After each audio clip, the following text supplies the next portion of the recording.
What did I just witness? Scotty 2 Hockey here, guys. And on Carey's night, Corey steals the show. 48 save shutout for Corey Crawford. 5 bell saves all night long. The Habs deserve to win this game. I got on Drouin earlier in my earlier review video saying he needed to bring it this game. Drouin brought it this game. He was one of the best players for Montreal this game. He had so many good attempts. Montreal had quality scoring chance after quality scoring chance after quality scoring chance. The only problem is they ran into a brick wall named Corey Crawford. In his last 5 games against the Habs, he's 5-0. He's got under a goal against, and he has over a non-70 save percentage. Apparently, he's from Montreal. I didn't know that. They said it in the game. I didn't know that about Crawford. You learn something new every day, as they say. And he came into Montreal on a mission, and he absolutely won a huge game for the Chicago Blackhawks tonight. I still don't think they're going to get into the playoffs. I think it's going to be Minnesota or Arizona. But this was a crushing blow to Montreal. Not only was it a crushing blow, crushing game, dagger to the heart, Columbus got a point tonight. Yes, they lost, but they got a point. So they're now 3 points up on Montreal. By no means does this mean Montreal's under playoffs. They still play Columbus at one point this year. They still play Carolina. They can still steal 4 points out of both of those games. They can take 2 points from Columbus right there, and I'm sure they can catch the extra point. They both got the same amount of games played. But it's going to be tough when you're not scoring. But what I took away from tonight's game, yes, they didn't score on the power play. Yes, they didn't score. But they brought it tonight. They had almost 50 shots.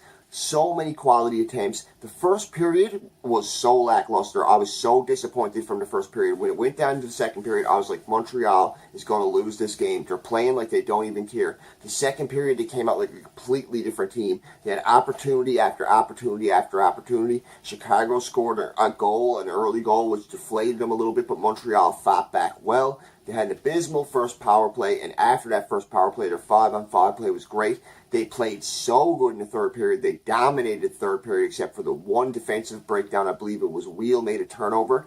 I seen him cursing on the bench afterwards, so I'm assuming it was him.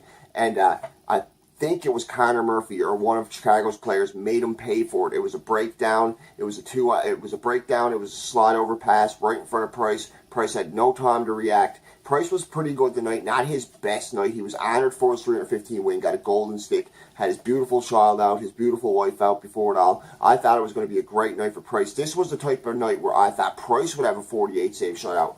Unfortunately, it was Corey Crawford. Montreal put 48 shots on net. They did really good tonight. They were physical. I liked what I saw from Domi. I liked what I saw from Tatar. I liked what I saw from Drouin. I really liked what I saw from the fourth line. Well, especially Lekin in particular, even though he couldn't finish. I liked what I saw from Jordan Wheel, except for the one breakdown. Players who I didn't like tonight, I really did not like what I saw from Brett Kulak. He made a lot of defensive lapses. He made a lot of turnovers.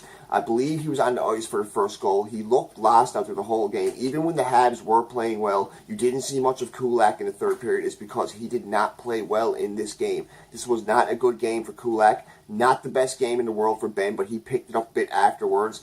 As for Weber, he had a couple defensive breakdowns at the end. He's lucky when he fell down at the very end of the third period and Chicago came down on 2 on nobody. They had a breakaway, 2 players on a wide open breakaway that Price bailed him out of that because that would have been a bad highlight for Weber. Chicago scoring a highlight reel goal after him falling down. After Carey Price already had a stumbling goal in Anaheim.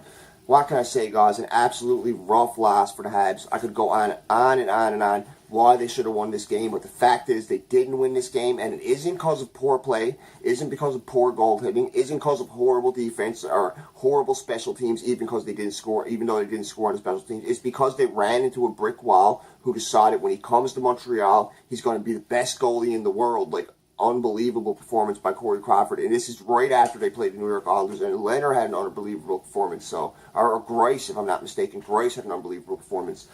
What can I say, guys? Rough loss. Let's get into the numbers. Hopefully Montreal can pick it up. They're not out of the playoffs yet. This was kind of a dagger, but what can I say? Do you think they're in there? What's your opinion on this, guys? Feel free to comment. Montreal shots 48, hits 29, face-off percentage 46.2%. 0 for 4 on the power play, so another big hit on the power play. I'm assuming they're going to slip under 12% after this game, or probably to dead even 12%. Still 31st in the league. Penalty kills still climbing, still got a good penalty kill. I liked what I saw from penalty kill. Chicago didn't get much opportunities at all on the power play. Penalty kill 2 for 2. Price had a non-10 save percentage, stopped 22 of 24. Corey Crawford what a great night for Corey Crawford. All I can say is he stole the show. 48 shots for Montreal. Come on, guys. Shots for Chicago, half what Montreal had, 24. Hits, less than half what Montreal had, 13. Face-off percentage was pretty good, but they got stud face-off guys like Taves, 53.3%.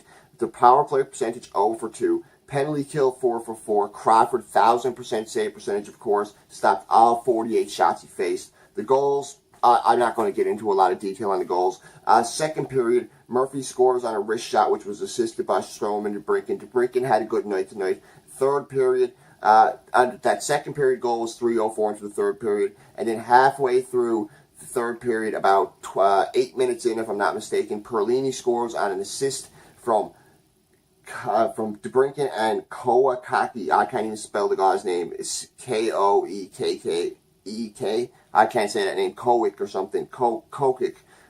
Excuse me. I don't follow Chicago. Don't know how his name's pronounced. Anyways, guys, those are goals. 2 goals for Chicago. Not a lot to read off the scorecard there. The numbers ain't the greatest. Numbers are great for Montreal. What can I say? Over doubled in shots. Over doubled in the hits. Pretty even face-off percentage. Good penalty kill. Not terrible numbers by Price. What can I say?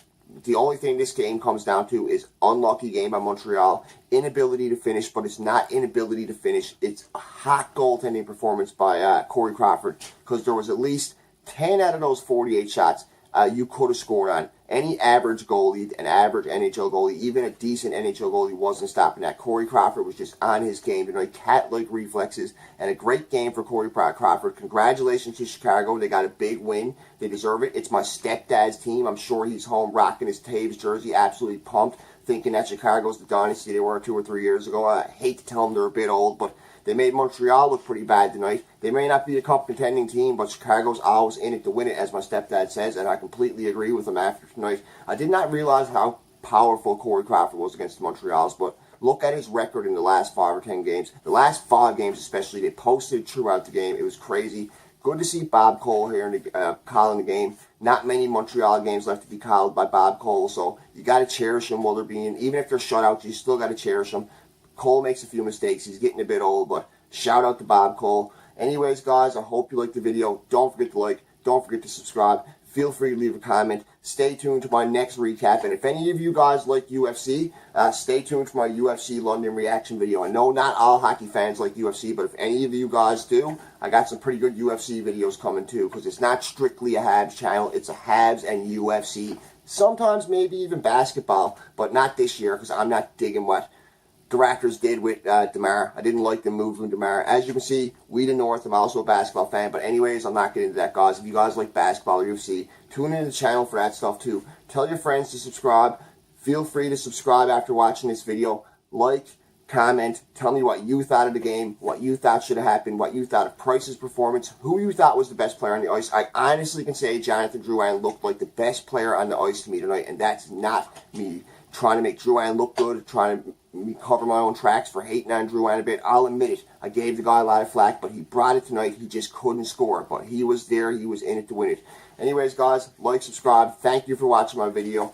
Bit late here tonight, so I'm sorry if I was off on a fact or two. Hopefully she was dead on. Did it in one take. What can I say? Mr. Average Hockey Fan, over and out.